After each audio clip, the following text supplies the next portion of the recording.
أشهد أن محمد رسول الله۔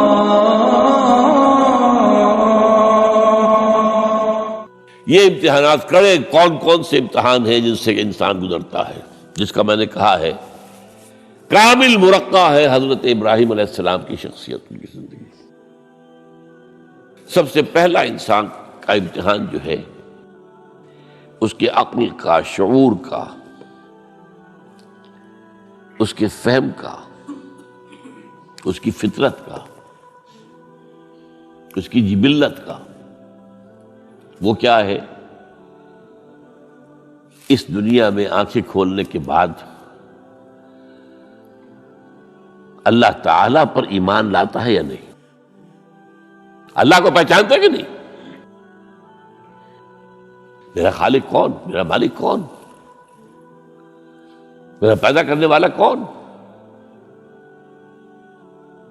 کون میرا محبوب ہے؟ کون میرا مقصود ہے؟ کون میرا مطلوب ہے؟ کون میرا حاکم ہے؟ کون میرا آقا ہے؟ کون ہے قانون دینے والا؟ کون ہے ہدایت دینے والا؟ یہ پہچان لینا عقل و فطرت کا پہلا امتحان ہے جس سے انسان گزرتا ہے۔ اور ظاہر بات یہ امتحان جتنا کسی ماحول میں گمراہی، شرک، کفر کے تہ برتہ اندھیرے ہوں گے اتنا ہی امتحان سخت ہوگا۔ آپ مسلمانوں کے ماحول میں رہ رہے ہیں تو ٹھیک ہے، مسلمان بھی اب دنیا پرست بن گئے ہیں یا جو بھی آپ کہیں، حقیقی مسلمان تو دیکھنے کو نہیں ملتا، پھر بھی بہرحال اسلام تو ہے نا یہاں۔ کسی نہ کسی دیکھ کو تو چیز کو تو اللہ یاد آ جاتا ہے، کبھی نہ کبھی تو کسی کی بات ہی دل میں اتر جاتی ہے، کوئی اللہ کا بندہ جو ہے خلوص و اخلاص سے کہتا ہے بات اور وہ آپ کے دل میں اتر گئی۔ آپ ایسے معاشرے کا تصور کیجیے جہاں سرے سے ہدایت ہے ہی نہیں، کفر ہی کفر ہے، شرک ہی شرک ہے، باطل ہی باطل ہے، اس میں ایک شخص آنکھ کھولے اور پھر وہاں وہ خالق حقیقی کو پہچان لے، یہ ہے سب سے بڑی کامیابی۔ آپ کو معلوم ہے قرآن مجید میں سورہ انعام میں پورا قصہ بیان ہوا ہے، جس ماحول میں کہ حضرت ابراہیم نے آنکھ کھولی ہے وہ ماحول کون سا ہے؟ ہر طرح کا شرک وہاں پر انتہائی درجے میں موجود تھا۔ سورج اور چاند اور ستاروں کی پرستش،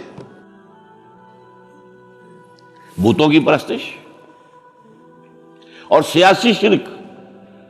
بادشاہ کہتا تھا میں خدا ہوں، نمرود جو دعویٰ تھا فرعون کا وہی اس کا تھا۔ کہیں سے کوئی توحید، کوئی اللہ کی بات، کوئی نیکی کی بات، کہیں کوئی روشنی، کوئی کرن اس معاشرے میں تھی؟ اس معاشرے میں خالص اللہ نے جو فطرت سلیمہ عطا کی تھی اور جو عقل سلیم عطا کیا تھا، اس کی روشنی میں سفر کرتے ہوئے ان تمام معبودوں کا انکار کر کے انی وجہت وجہی للذی فطر السماوات والارض حنیفا وانا من المشرکین، میں تمہارے ان معبودوں کو نہیں مانتا، میں ان کی نفی کرتا ہوں، ان سب کا باغی ہوں، یہ سب گمراہی ہے، میں نے اپنا رخ کر لیا ہے ہر طرف سے یکسو ہو کر اس ہستی کی طرف جو آسمان اور زمین کی خالق ہے، سورج کا بنانے والا۔ میں سورج کو نہیں پوچھتا، سورج کے بنانے والے کو پوچھتا ہوں۔ میں چاند کا پجاری نہیں ہوں، چاند کے خالق کا پجاری ہوں۔ یہ ستاروں کا میں پجاری نہیں ہوں، ستاروں کے پیدا کرنے والوں کا، مالک کا میں پجاری ہوں، کائنات کا نہیں ہوں، کائنات کے خالق کا۔ انی وجہت وجہی للذی فطر السماوات والارض حنیفا وما انا من المشرکین۔ یہ پہلا امتحان ہے۔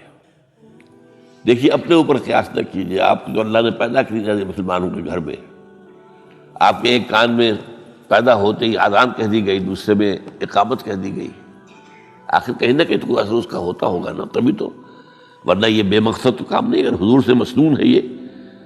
کیا پتہ ہمارے تحت شعور کی کون سی ٹیپ جو ہے وہ اس وقت چل رہی ہو اور اس کے اوپر جو ہے یہ نقش ہو گئے، کچھ نہیں کہہ سکتے۔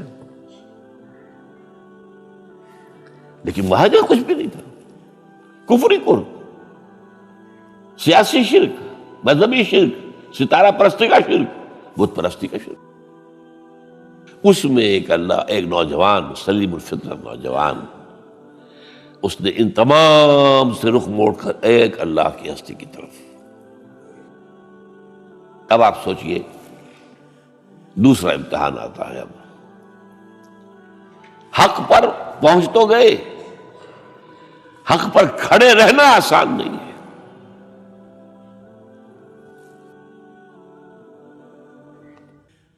اس کے لیے امتحانات آئیں گے، آزمایا جائے گا. الف لام میم احسب الناس ان یترکوا ان یقولوا آمنا وهم لا یفتنون وَلَقَدْ فَتَنَّا الَّذِينَ مِن قَبْلِهِمْ فَلَيَعْلَمَنَّ اللَّهُ الَّذِينَ صَدَقُوا وَلَيَعْلَمَنَّ الْكَاذِبِينَ. ہم تو آزماتے ہیں. پھر تم نے کہہ تو دیا ربی اللہ. اچھا آپ دیکھتے ہیں، تمہیں جانچیں گے، پرکھیں گے، امتحان لیں گے تمہارا. وہ امتحان کیا تھا؟ اسی کو کہا نا سورۃ حامیم سجدہ میں، ان الذین قالوا ربنا اللہ ثم استقاموا. بے شک وہ لوگ جنہوں نے کہا ہمارا رب اللہ ہے اور پھر جم گئے. یہ جم جانا جو ہے اس استقامت میں قیامت مضمر ہے. سب سے پہلے گھر میں جنگ ہوئی. باپ کہتا ہے ابراہیم کیا؟ اراغب انت عن آلہتی یا ابراہیم، اے ابراہیم یہ کیا؟ تم میرے آلہہ، میرے جو معبود ہیں ان سے تم نے روگردانی کر دی ہے. اور ابراہیم سمجھا رہے ہیں یا ابت، ابا جان، انی قد جانی من العلم ما لم یاتک فاتبعنی اہدک صراطا سویا. ابا جان میرے پاس وہ علم آیا ہے جو آپ کے پاس نہیں آیا. مجھے اللہ نے وحی کے ذریعے سے ہدایت کاملہ عطا کر دی ہے، تو آپ کو میری پیروی کرنی پڑے گی.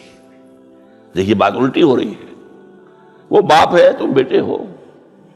وہ کہہ سکتا ہے میں نے اپنے یہ بال دھوپ میں سفید کیے، تم کل کے بچے. آج تم مجھ سے مانگ رہے ہو، مطالبہ کر رہے ہو. دلیل پہلے دے دی ہے. یا ابت انی قد جانی من العلم ما لم یاتک.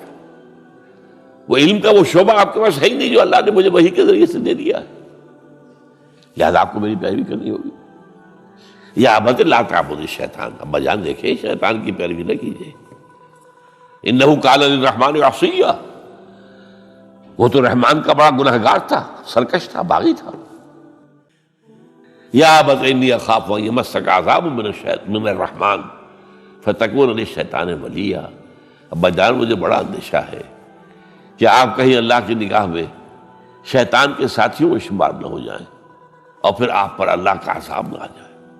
لیکن جواب کیا دیا باپ نے؟ اراغب انت عن آلہتی یا ابراہیم لئن لم تنتہ لارجمنک واہجرنی ملیا. اے ابراہیم میرے آلہہ، میرے معبودوں سے روگردانی کر رہا ہے، باز نہیں آؤ گے سنسار کر دوں گا، پتھر مار مار کے ہلاک کر دوں گا، اور نکل جاؤ، دفع ہو جاؤ میری نگاہوں کے سامنے سے. وہ فطرت سلیمہ کا حامل نوجوان کیا کہتا ہے؟ قال سلام علیک. اچھا ابا جان آپ پر سلامتی ہو. میں قال سلام علیک، میں جاتا ہوں، گھر چھوڑ کے جا رہا ہوں، لیکن میں اپنے رب سے آپ کے لیے دعا کروں گا کہ وہ آپ کو ہدایت دے. وہ مجھ پر بڑا مہربان ہے. مجھے امید ہے کہ وہ میری اس دعا کو رد نہیں کرے. اب اس سے ذرا آگے بات بڑھی. ابراہیم سوچتے ہیں کہ ان لوگوں کے اوپر کوئی تیشہ زوردار مارنا ہوگا، یہ جاگنے کو تیار نہیں ہے. میں ان سے کہتا ہوں تو ہاں کہتے ہیں ہاں ٹھیک تو کہہ رہے ہو تم، لیکن نہیں بھائی یہ ہمارے آباء و اجداد کا دین ہے، اس پہ چلے آ رہے ہیں، کیسے چھوڑ دیں ہم؟ بات تو تمہاری ٹھیک لگتی ہے ابراہیم، تم بات تو صحیح کر رہے ہو، لیکن سورہ عنکبوت میں فرمایا مودۃ بینکم فی الحیاۃ الدنیا. حضرت ابراہیم نے کہا تم اپنے دنیا کی زندگی کی محبتوں کی وجہ سے جکڑے ہوئے ہو، ورنہ تمہیں معلوم ہے میں نے کھول دیا تم پر کہ یہ سب بکواس ہے، یہ تمہارے عقائد جو ہیں بے بنیاد ہے. لیکن دنیاوی محبتیں یہ تعلق جو ہے تمہیں کھڑا کیے ہوئے ہے۔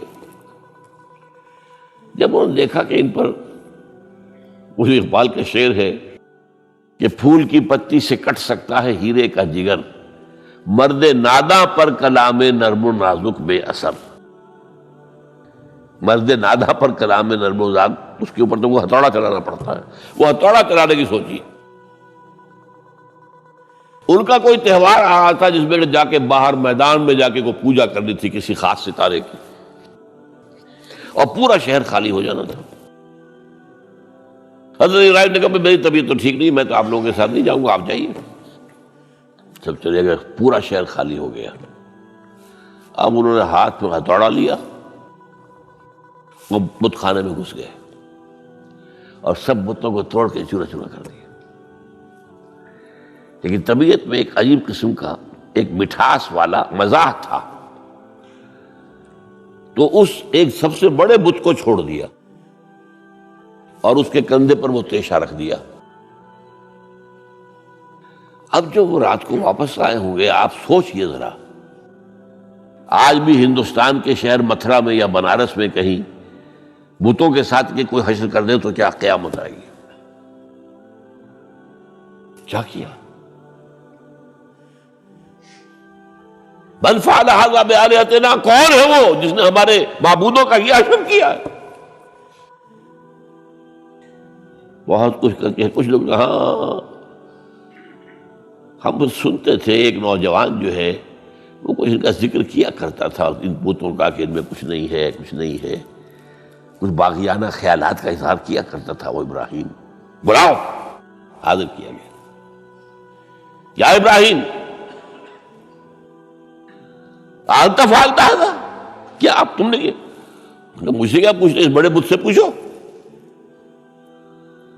اس سے پوچھو، بھائی سارے ٹوٹے ہوئے، یہ سالم کھڑا ہے۔ اور نمبر دو، جسے کہتے ہیں پولیس کی اصطلاح میں آلہ واردات، قتل کیا تھا تو کس چیز سے کیا تھا وہ بھی برآمد ہو گیا، وہ چھری بھی مل گئی ہے، اس پر خون کے دھبے ہی ہیں۔ اور آج تو آپ کو معلوم ہے کہ خون کے قطرے سے بھی پتہ چل جاتا ہے کہ کس کا خون تھا، جینیٹکس کے ذریعے سے۔ تو اس نے کیا ہوگا۔ کہ ابراہیم عقل کے ناخن لوگ، ان سے پوچھے یہ بات کرتے ہیں کوئی؟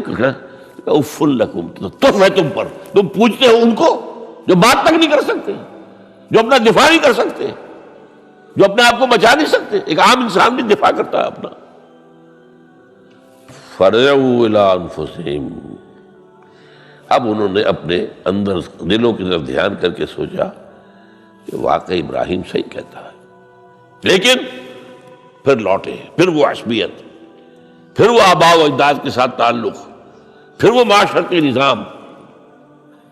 انہوں نے کہا بس اس کو قتل کرو، اب اس کو ختم کر دو۔ یہ اس کو فیس کرنا، آپ سوچ لیجیے یہ کتنے بڑے امتحان کی بات تھی، کتنے بڑے جگر کی بات تھی۔ اچھا چونکہ وہاں نظام بھی تھا، بادشاہ کے دربار میں حاضری ہو گئی۔ ابراہیم ہم نے سنا تم ہمارے سوا کسی کو خدا مانتے ہو؟ جی ہاں، کون ہے وہ خدا؟ فرمایا میرا رب وہ ہے جو زندہ رکھتا ہے اور مارتا ہے، ربی الذی یحیی و یمیت، قال انا احیی و امیت، میں بھی زندہ رکھتا ہوں اور مارتا ہوں۔ فوراً جو ہے حکم دیا، جیل خانے سے 2 قیدیوں کو بلایا، ایک کی گردن اسی وقت مار دی، دیکھو میں نے مروا دیا کہ نہیں، ہے نہیں میرے پاس اختیار، اور ایک کا جان اسے چھوڑ دی، تو میں خدا ہوا کہ نہیں؟ حضرت ابراہیم نے سمجھ لیا کہ اب یہ جس قسم کی کچھ بحثی میں آ گیا ہے، یہاں بھی کوئی ہتھوڑا چلانا پڑے گا۔ فرمایا فإن اللہ یاتی بالشمس من المشرق فأت بہا من المغرب، میرا رب وہ ہے جو مشرق سے نکالتا ہے سورج کو، تم خدا ہو تو ذرا مغرب سے نکال کے دکھاؤ۔ فبہت الذی کفر، تو وہ جو کافر تھا مبہوت ہو کر اب کیا کہ آئیں بائیں شائیں، فبہت الذی کفر۔ لیکن میں یہاں پہ جو زور دے رہا ہوں، آپ اس ہمت، اس قوت ارادی کا اندازہ کیجئے کہ جو ایک بڑے زبردست بادشاہ کے میں سامنے کھڑے ہو کر یہ بات کر رہا ہوں۔ اور ڈٹ کر کر رہا ہے، آنکھوں میں آنکھیں ڈال کر کر رہا ہے۔ ان الذین قالوا ربنا اللہ ثم استقاموا تتنزل علیہم الملائکۃ الا تخافوا ولا تحزنوا وابشروا بالجنۃ التی کنتم توعدون۔ یہ کیفیت۔ تو پہلا امتحان تو ہے ان مادی غلافوں میں لپٹے ہوئے ہونے کے باوجود حق کو پہچان لینا،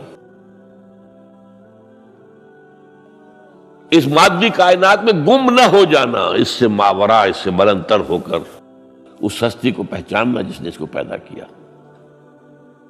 انی وجہت وجہی للذی فطر السماوات والارض حنیفا وما انا من المشرکین، پھر اس پر قائم رہنا اور بڑے سے بڑا رزق لینا۔ آپ نے گھر سے نکال دیا، ٹھیک ہے چل جا رہا ہوں۔ قال السلام علیک ساستغفر لک ربی انہ کان بی حفیہ۔ موت کو فیس کیا ہے تو اس طرح کیا ہے، اور کیسا جواب دیا ہو، کیسا، میں نے کہا ایک مذاق کا انداز تھا ان کے عمل میں کہ اس سے پوچھو، ایک صحیح سالم کھڑا باقی ٹوٹے ہوئے، تو کرنے والا یہ سرکمسٹانشل ایویڈنس کیا ہوتا ہو۔ آج بھی آپ کے ہاں مقدمات کے اندر ایک سرکمسٹانشل ایویڈنس بھی تو ہوتا ہے نا، حالات، قرائن کی کیا گواہی ہے۔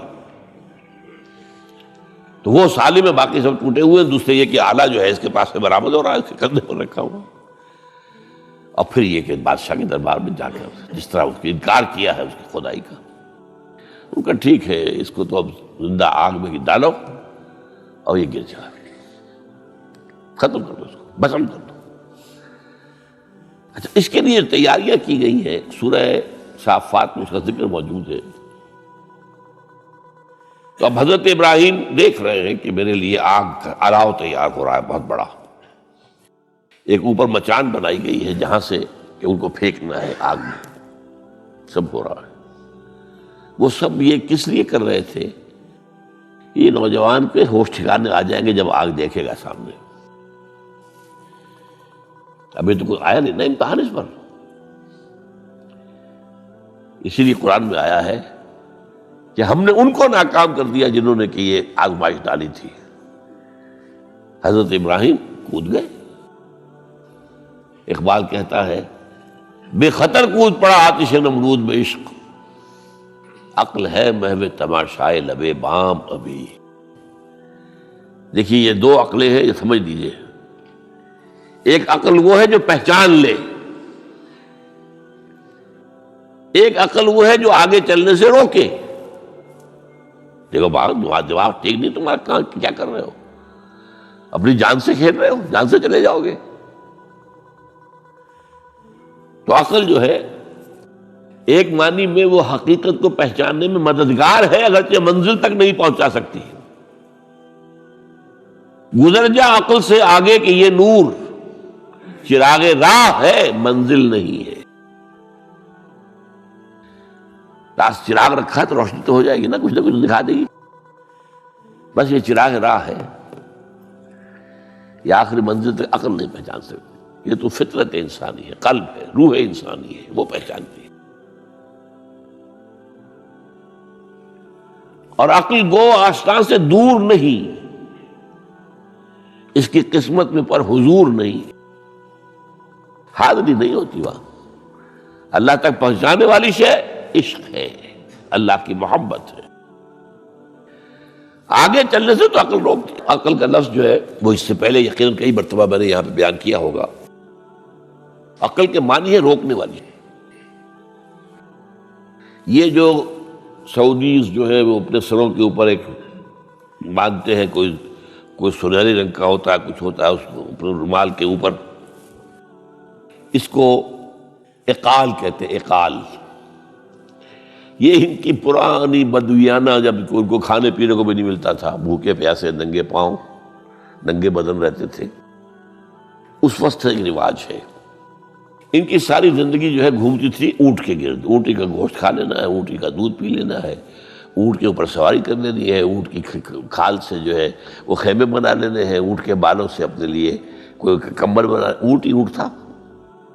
جیسے ہمارے یہاں پنجاب میں جن علاقوں کو کہا جاتا ہے جو جانگلی علاقہ، وہ بھینس ہی بھینس تھی، بھینس کا کلچر تھا وہاں، بھینس کا دودھ پی لیا، بھینس کے مکھن سے کھا لیا، لسی سے نہا لیے، اور یہ ساری چیزیں جو ہے بھینس کا گوشت کھا لیا، بھینس ہی بھینس تھی، اور کیا تھا؟ یہ مج کلچر تھا یہاں کا سارا، یہ جو آپ کے ہاں جانگلی کہلاتے ہیں۔ یہ تو آباد کار آئے ہیں جلندھر سے، ہوشیارپور سے، گرداسپور سے، وہ آباد کاروں نے آ کے پھر یہاں پر جو ہے وہ ساری چیزیں بتائی ہیں، ورنہ یار کس کو پتہ جانتے، گڑ کی نہیں جانتے، گڑ کس بلا کا نام نہیں جانتے، چینی تو بہت دور کی بات ہے، گڑ نہیں جانتے۔ تو ان کا کیا معاملہ تھا؟ اونٹ ہے۔ اب اونٹ کا یہ ہے کہ جب بدو سواری کر کے جا رہا ہے، ایک جگہ پر اترا ہے، اسے پیشاب کرنا ہے، کچھ اور کرنا ہے، اب اس خطرے سے کہ کہیں اونٹ بھاگ نہ جائے، اس کے ایک گھٹنے کو ایک رسی سے باندھ دیتا تھا۔ اب 3 پاؤں رہ گئے، 3 پاؤں سے اچک تو سکتا ہے، وہ بھاگ تو نہیں سکتا، تو اچک کر وہ اگر کہیں کوئی آس پاس درخت ہے، کیکر کا درخت ہے، تو وہ ناشتہ کچھ کر لے، کھا لے، کوئی حرج نہیں ہے، ایک بھاگے نا۔ تو وہ جو رسی جس سے اونٹ باندھتے تھے، اس کا گھٹنا، وہ اب کیا ہوا؟ اب اسے جانا ہے سفر پر دوبارہ، وہ جائے گا، وہ رسی وہاں سے کھول کے سر پہ باندھ لے گا، کاٹ کے رسی کو۔ یہ اقال، اب وہ سنہری بھی ہوتے ہیں، کیا کیا خوبصورت ہوتے ہیں، لاکھوں روپے کا ہوتا ہے، لیکن تہذیبی پس منظر اس کا یہ ہے۔ اب ظاہر بات ہے کہ وہ تو لوگ، اس لیے حدیث میں یہ لفظ آیا ہے۔ ایک مرتبہ حضور مسجد نبی میں تشریف فرما تھے، باہر کوئی بدو آئے صحابی باہر سے، اور انہوں نے اپنے اونٹ کا یا اونٹنی کا گھٹنا نہیں باندھا، اسے ویسے ہی چھوڑ کے اندر آ گئے۔ حضور نے فرمایا تم نے اس کا گھٹنا کیوں نہیں باندھا؟ جواب دیا میں نے اللہ پر توکل کیا۔ فرمایا غلط، اعقلھا ثم توکل، پہلے اس کا گھٹنا باندھو پھر توکل کرو۔ وسائل کا استعمال ترک کر دینا توکل نہیں ہے۔ ہاں یہ سمجھو کہ وسائل کے ذریعے سے نہیں ہوگا، جو بھی کچھ ہوگا اللہ کی کیے سے ہوگا، لیکن وسائل کا استعمال تو کرنا ہے۔ وہ توکل اسلام میں نہیں ہے جو رہبانیت کا توکل ہے۔ بہرحال تو یہ اب جو ہے عقل جو ہے، اب اس وقت جو کہ بے خطر کود پڑا آتش نمرود میں عشق، عقل ہے محو تماشائے لبے بام، ابھی عقل تو وہیں پر کھڑی ہوئی سوچ رہی ہے کودنا چاہیے کہ نہیں کودنا چاہیے، اور ابراہیم کود بھی چکا۔ لوگ حیران رہ گئے، لیکن اللہ نے اس آگ کو گل و گلزار بنا دیا۔ قلنا یا نار کونی بردن وسلام علی ابراہیم۔ اب آیا چوتھا امتحان کہہ لیجیے اس کو۔ یہ رسولوں کے باب میں اللہ کا قاعدہ ہے، اس قوم کی طرف کسی رسول کو بھیجیں، اگر وہ قتل کرنے پر آمادہ ہو جائے رسول کو، تو پھر وہاں سے ہجرت کی اجازت ہوتی ہے۔ جیسے حضور جب دارالندوہ میں فیصلہ ہو گیا کہ اب قتل کر دو محمد کو صلی اللہ علیہ وسلم، اس سے پہلے یہ اندیشہ تھا جب تک کہ ابو طالب زندہ تھے کہ چچا سپورٹ پر ہے ابو طالب، اب بنو ہاشم کا وہ سردار ہے، تو یہ ہماری جو ہے ان فائٹنگ ہو جائے گی، ٹرائبل، انٹر ٹرائبل یا انٹرا ٹرائبل کہنا چاہیے، کہ قریش کے اندر ہی آپس میں جب ہم لڑ پڑیں گے تو ہماری جو دھاک بیٹھی ہوئی ہے پورے عرب میں وہ تو ختم ہو جائے گی۔ A house divided amongst itself can understand۔ یہ وہ چیز تھی جو ابھی تک ان کے ہاتھ روکے ہوئے تھی۔ اب ابو طالب مر گئے، اب جو سردار ہے بنو ہاشم کا وہ ابو لہب ہے، وہ حضور کا وزیر سب سے بڑا دشمن ہے، لہذا فیصلہ ہو گیا۔ تب آپ گئے ہیں طائف اور وہاں سے بھی ناکام آئے ہیں۔ اس کے بعد یہ ہے کہ باقی سب صحابہ کو آپ نے اجازت دے دی چلے جاؤ مدینے، لیکن ابھی آپ منتظر رہے جب تک کہ ایکسپریس پرمیشن نہ آئے۔ رسول اپنی جگہ چھوڑ نہیں سکتا۔ بہرحال یہ ایک علیحدہ معاملہ ہے کہ اس میں تھوڑی سی خطا ہو گئی تھی حضرت یونس علیہ السلام کے ساتھ، کہ وہ اپنی قوم کے اس رویے سے دل برداشتہ ہو کر غصے کے اندر بھرے ہوئے، یہ ماننے والے نہیں، ناہنجار لوگ چھوڑ کر چلے گئے، اگرچہ اللہ کی اجازت ابھی نہیں آئی تھی۔ یہی وجہ ہے اللہ نے انہیں سزا دی، مچھلی کے پیٹ میں رہے، وہاں وہ استغفار کرتے رہے، لا الہ الا انت سبحانک انی کنت من الظالمین۔ پھر اس ویل مچھلی نے اگل دیا ان کو اور ساحل کے اوپر رہے، اس کا پورا ذکر ہے قرآن مجید میں۔ بہرحال تو یہ اب معاملہ آ گیا وطن کو چھوڑنے کا، لہذا ہجرت کی۔ اب ان قال انی ذاہب الی ربی سیہدین۔ ٹھیک ہے، تم لوگوں کا حال یہ ہے، میں نے تمہیں ہر طرح سمجھایا، نرم بھی سمجھایا، گرم بھی سمجھایا، تمہارے اوپر ہتھوڑے بھی برسائے، اور پھول بھی برسائے، تم کسی طرح ماننے والے نہیں ہو، اب تم میری جان کے دشمن بن گئے ہو تو ٹھیک ہے، پھر میں جاتا ہوں، انی ذاہب الی ربی سیہدین، رب ہب لی من الصالحین۔ ایک دعا اور نکل آئی اس وقت دل سے، اے اللہ مجھے صالح اولاد عطا فرما۔ 80 برس سے تجاوز ہو چکی تھی عمر، اولاد نہیں تھی۔ آپ کے اپنے خاندان سے تھیں جو اہلیہ تھی سارہ رضی اللہ تعالیٰ عنہ، بانجھ نہیں ہوئی، اولاد نہیں ہوئی، اللہ کی مرضی۔ بہرحال حضرت ابراہیم کے ساتھ ہجرت کرنے والوں میں حضرت سارہ بھی تھی آپ کی اہلیہ، حضرت لوط بھی تھے آپ کے بھتیجے، اور حضرت لوط کی اہلیہ بھی تھی۔ یہ اہلیہ جو ہے لوط کی، یہ مومنہ تھی، یہ ساتھ انہوں نے ہجرت کی ہے۔ بعد میں جب انہیں اللہ تعالیٰ کے حکم سے حضرت ابراہیم نے بھیج دیا سدوم اور عامورہ کی بستیوں کی طرف، تو وہاں شاید معلوم ہوتا کوئی اور شادی کی ہے، وہ کافرہ رہی، اور اس نے جو ہے حضرت لوط کے ساتھ جو ہے خیانت کا معاملہ کیا، وہ ایک علیحدہ معاملہ ہے۔ بہرحال اس وقت جو دعا کی رب ہب لی من الصالحین، اس کے جواب میں اللہ نے فوراً ہم نے اسے ایک غلامن فبشرناہ بغلام حلیم، ہم نے انہیں بشارت دے دی ایک بہت ہی بردبار، حلیم الطبع، متحمل مزاج بیٹے کی۔ یہ اسماعیل کی تعریف ہے، نوٹ کر لیجئے گا۔ دوسرے بیٹے ہوئے حضرت سارہ کے بعد میں، ان کو کہا گیا ہے غلام علیم، عالم۔ حضرت اسماعیل کے لیے کہا گیا ہے غلام حلیم، بہت بڑے حلیم، متحمل مزاج، بہت بادشاہ۔ اس کا بھی تھوڑی سی داستان بیان کر دوں۔ حضرت سارہ کہاں کہ یہاں اولاد نہیں تھی، حضرت ابراہیم ہجرت کر کے آئے تھے، کہاں سے پیدا کہاں ہوئے تھے؟ شہر ار، یہ جو عراق کا اس وقت کا سب سے بڑا شہر تھا، صدر مقام تھا، وہاں پیدا ہوئے تھے۔ وہاں سے ہجرت کر کے کہاں آئے؟ شام میں علاقہ، خاص طور پر فلسطین کا جو ہے کنعان، یہاں آ کر آپ نے ڈیرہ اپنا جما لیا، اور اس کے قریب میں ہی 2 بستیاں تھیں جہاں پر کہ وہ سوڈومی والا معاملہ جو ہے آپ کو معلوم ہے، بدترین جو ہے گندگی تھی ان کے اندر، جہاں حضرت لوط علیہ السلام کو بھیجا۔ پھر انہوں نے ایک سفر کیا مصر کا، اس کی وجہ بھی سمجھ لیجئے۔ مصر میں اس وقت جو خاندان حکمران تھا وہ عرب تھا اصلاً، وہ مصری نہیں تھے، وہ فرائضہ نہیں تھے، وہ مصر کے تھے، عرب سے آ کر لوگوں نے قبضہ کیا تھا۔ تو حضرت ابراہیم وہاں گئے، وہاں ان کی بڑی پذیرائی ہوئی۔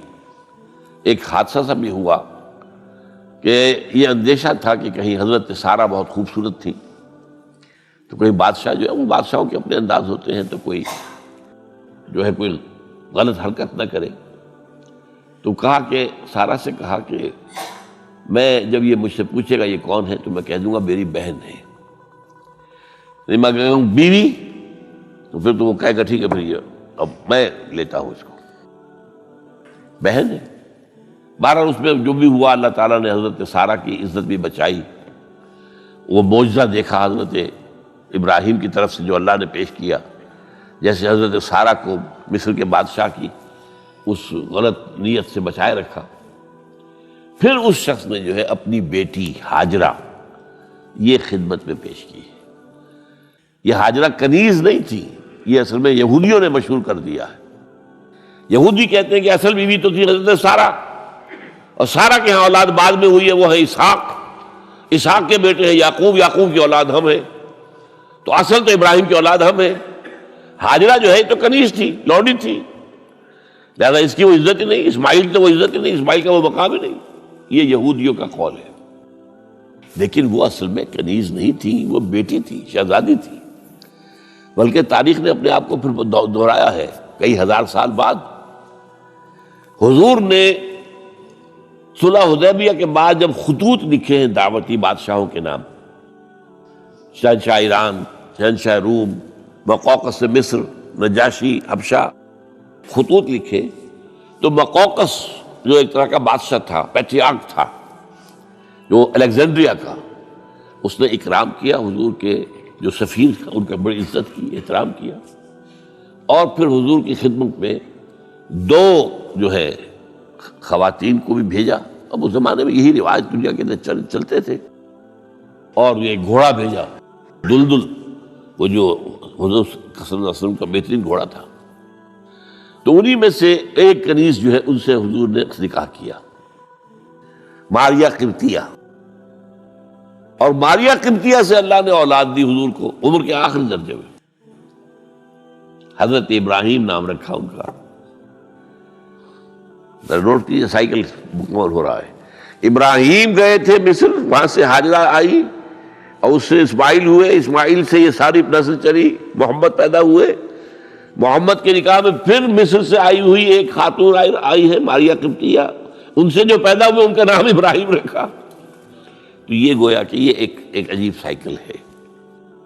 بہرحال لیکن جب حضرت سارہ نے دیکھا کہ میرے ہاں تو اولاد نہیں ہو رہی، تو حضرت ابراہیم سے کہا کہ میں آپ ہاجرہ کے ساتھ آپ جو ہے ذر و شوقت معاملہ قائم کر لیجئے، تو اللہ آپ کو ان کے ذریعے سے اولاد دے دے. مجھے تو امید نہیں ہے کہ میرے ہاں اولاد ہو.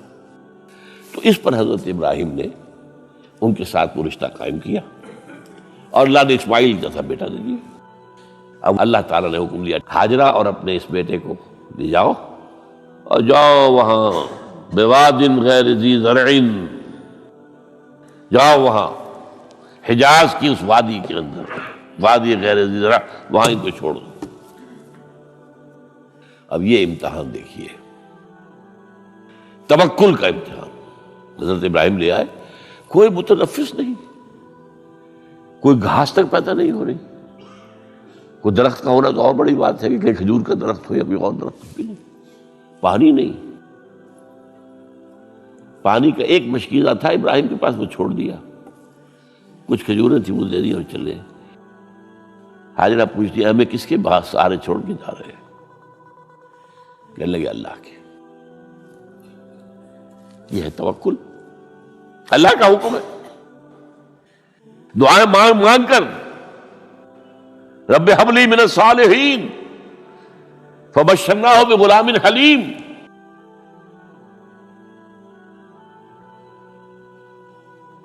اب وہ بچہ آتے رہتے تھے، چکر لگاتے تھے. فلما بلغ معه السعی، جب وہ بچہ اسماعیل ان کے ساتھ بھاگنے دوڑنے کے قابل ہو گیا، کاموں میں ہاتھ بٹا رہا ہے، 13 برس کی عمر ہو گئی ہے، نوجوان. اب اندازہ کیجئے 100 برس کی عمر، بوڑھا آدمی، اولاد اب تک ہوئی نہیں تھی. ایک اولاد مانگ مانگ کر دعا سے اللہ سے لی ہے. اب آخری امتحان آتا ہے، اس سے آگے کوئی امتحان نہیں ہے. اس بوڑھے شخص کی نخل تمنا ہری ہو رہی تھی اپنے بیٹے کو دیکھ کر. فلما بلغ معه السعی قال یا بنی انی اری فی المنام انی اذبحک فانظر ماذا تری. کہتے ہیں حضرت ابراہیم بیٹے میں مسلسل دیکھ رہا ہوں خواب میں کہ میں تمہیں ذبح کر رہا ہوں. تو دیکھو غور کرو تمہاری رائے کیا ہے.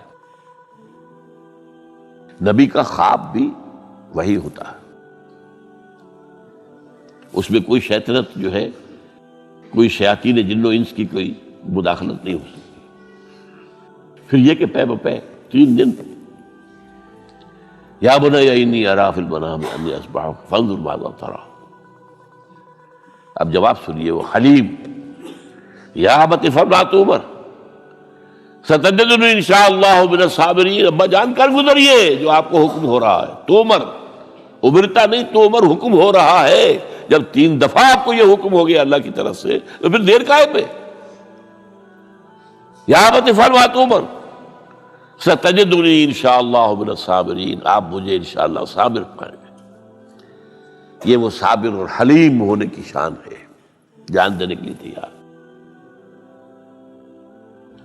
اب یہاں بھی دیکھیے کہ یہودیوں نے اتنی تحریفیں کی ہیں. وہ ذبیح اللہ حضرت اسحاق کو کہتے ہیں. یہ بعد میں حضرت اسحاق پیدا ہوئے ہیں، 13 سال بعد 100 برس کی جب عمر تھی حضرت ابراہیم کی تب ہوئے. اب وہ کہتے ہیں کہ ذبیح اللہ جو ہے وہ اسحاق ہے. اسماعیل تھے. مروہ پہاڑی جو مروہ اور یہ موریا، وہاں پر بھی انہوں نے ایک پہاڑی کا نام رکھ دیا مروہ. وہ کہتے ہیں یہاں پر اسحاق کو ابراہیم نے ذبح کرنے کی کوشش کی. سب بکواس. ایک بڑی عمدہ کتاب مولانا فراہی رحمۃ اللہ علیہ کی تھی، عربی، پھر اس کا ترجمہ ہوا، الرأی الصحیح فی من هو الذبیح. عربی میں کتاب تھی کہ ذبیح کون تھا، اسماعیل یا اسحاق، اس کے بارے میں صحیح رائے کیا ہے. یہ اس کتاب کا موضوع ہے. تو انہوں نے تورات کے حوالے سے ثابت کیا ہے. اصل میں ہوتا کیا ہے، چور لاکھ چیزیں چھپا بھی جائے اپنی تو کہیں نہ کہیں کلو چھوڑ جاتا ہے. آخر تفتیش ہوتی ہے، پولیس والے بھی جانتے ہیں کہیں نہ کہیں سے کوئی نہ کوئی کلو جو ہے، اب ساری چیزوں کو سمیٹنا مشکل ہوتا ہے اس کے لیے. تو اس کے اندر وہاں کلو موجود ہے، اسحاق اس کے اندر تورات کے اندر جس سے ثابت ہوتا ہے، انہوں نے ثابت کیا. الرأی الصحیح فی من هو الذبیح، اس کا میں نے ترجمہ شائع کیا تھا جب میں نے ابتدا کی ہے لاہور میں آ کر اپنے کام کی 1965 میں.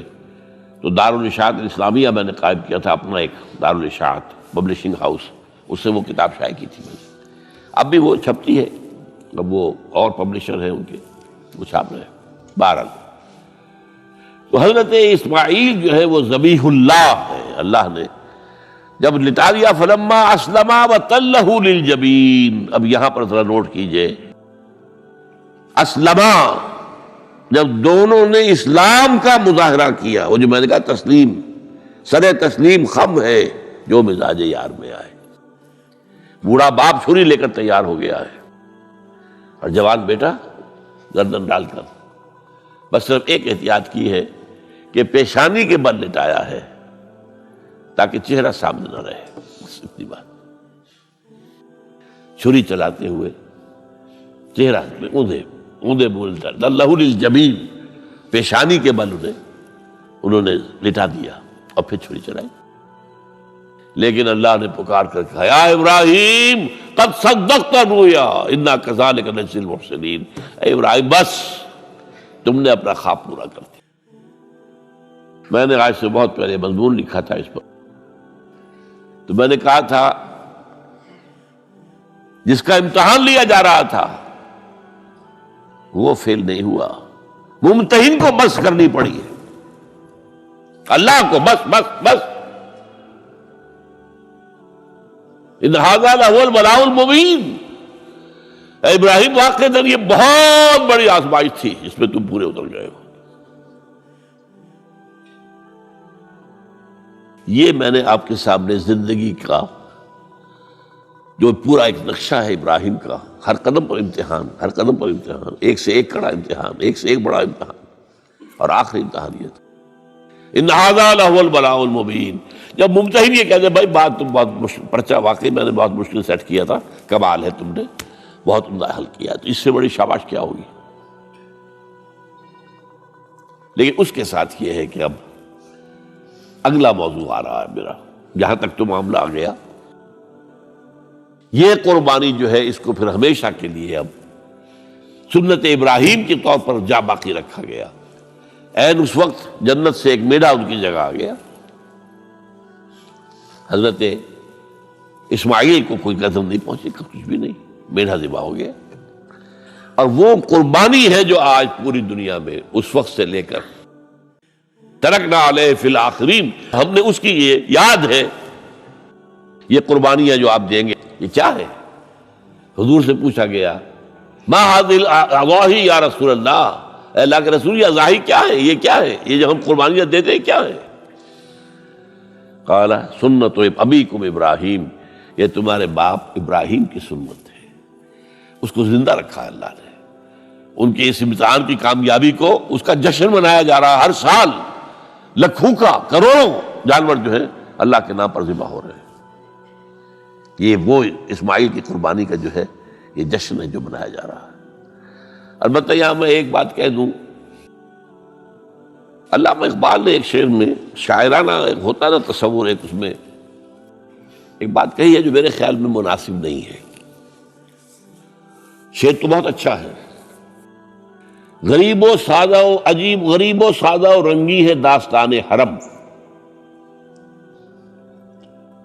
نہایت اس کی حسین، ابتدا ہے اسماعیل۔ یہ بہت سے لوگوں کو بہت شعر پسند آتا ہے، خصوصاً شیعہ بھائیوں کو تو بہت ہی پسند آئے گا، کہ وہ جو قربانی اسماعیل کی ہو رہی تھی اور نہیں ہوئی تھی، وہ قربانی ہے جو حسین کی ہوئی ہے کربلا کے اندر۔ تو غریب و سادہ و رنگی ہے داستان حرم، نہایت اس کی حسین، ابتدا ہے اسماعیل۔ میں کہتا ہوں اس میں تو کوئی چیز جوڑ کھانے والی ہے ہی نہیں۔ اسماعیل کو ذبح کرنے والے کون تھے؟ رسول، امام الناس، خلیل اللہ، ابو الانبیاء، اور حسین کو ذبح کرنے والے کوفی، یزیدی، زیادی۔ نمبر 2، اسماعیل تو ذبح نہیں ہوئے، حسین تو ذبح ہو گئے، کیا مناسبت ہے؟ نمبر 3، حضرت اسماعیل نے تو خود ہی گردن ڈال دی تھی، حضرت حسین تو لڑتے ہوئے ماشاءاللہ بہادری کے ساتھ لڑتے ہوئے جان دیے اور انہوں نے ایسے تو نہیں گردن ڈال دی تھی۔ تو کوئی مناسبت نہیں ہے، تو کوئی نہ کوئی تو مناسبت ہونی چاہیے نا۔ تو اس کی میں نے ترمیم کی ہے ایک، اور علامہ اقبال سے جب اگر اللہ نے آخرت میں ملاقات کرائی تو بتاؤں گا، وہ بھی شاید مان لیں گے میری بات کو، کہ غریب و سادہ اور رنگی ہے داستان حرم، نہایت اس کی ہے عثمان، ابتدا حابیل۔ یہ حابیل اور قابیل دو بھائیوں کا معاملہ ہوا تھا، دونوں نے قربانی پیش کی، قابیل کی اللہ نے قبول نہیں کی، حابیل کی کر لی۔ غصے میں بھرا ہوا قابیل نے کہا میں تمہیں مار دوں گا، ہلاک کر دوں گا۔ انہوں نے کہا بھائی جان اب یہ تو اللہ کا کام ہے، کس کی قربانی اس نے قبول کی، کس کی نہیں کی۔ اللہ تو قبول کرتا ہے متقیوں سے، باقی اگر آپ اپنا ہاتھ اٹھائیں گے مجھے قتل کرنے کے لیے، میں اپنا ہاتھ نہیں اٹھاؤں گا۔ میں تو یہ چاہوں گا کہ آپ اپنے گناہ کا بوجھ بھی لے جائیں، میرے گناہ کا بوجھ بھی آپ ہی لے جائیں۔ مجھے قتل کریں گے مظلوم حالت میں تو میرے سارے گناہ بھی آپ کے کھاتے میں پڑ جائیں گے، تو میں تو کامیابی اسی کو سمجھتا ہوں۔ یہ تو آدم کے 2 بیٹوں کا معاملہ ہو رہا ہے کہ نہیں، یہی تو معاملہ ہوا حضرت عثمان کے ساتھ۔ لاکھوں مربع میل کی حکومت تھی ان کی، لاکھوں فوجی موجود تھے، یہ جو تھے گنتی کے چند لوگ آ گئے تھے، شریف عبداللہ ابن سبا کے پیروکار، وہ تو اجازت اگر دیتے تھے، شام سے مصر سے فوجیں تیار کھڑی ہے اور اجازت مانگ رہی ہے کہ آپ اجازت دیجیے ہمارے ان کا قلعہ کعبہ، نہیں اجازت نہیں دے رہے، نہیں۔